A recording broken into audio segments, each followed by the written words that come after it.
It was a cold night, the kind of night that made you want to stay locked in your house and never venture out. For the small town of Hemlock, it was no different. The darkness seemed to be alive, with something sinister lurking in the shadows.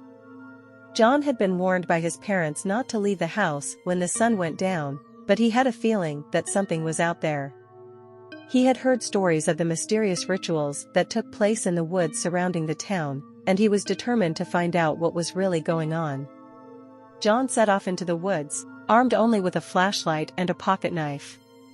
He had never ventured this far into the woods before, and he was nervous, but he pushed his fear aside and continued on. As he walked, he noticed a strange light emanating from the trees. He followed it, and suddenly, he came upon a clearing. In the center of the clearing was a large stone altar, and around it were figures dressed in hooded robes, chanting in a strange language. John realized that he had stumbled upon a satanic ritual. He wanted to turn and run, but something held him there, a curiosity that was stronger than his fear. He watched, transfixed, as a figure draped in a black robe stepped forward and began to chant. The figure raised its hands and said something that made the others in the circle bow their heads. Then, a figure stepped forward and placed a black goat on the altar. The figure reached into its robe and produced a long dagger. John felt a chill run down his spine.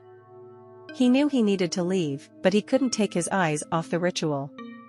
The figure raised the dagger and thrust it into the goat's chest, killing it instantly. As the body slumped to the ground, the figure began to chant again.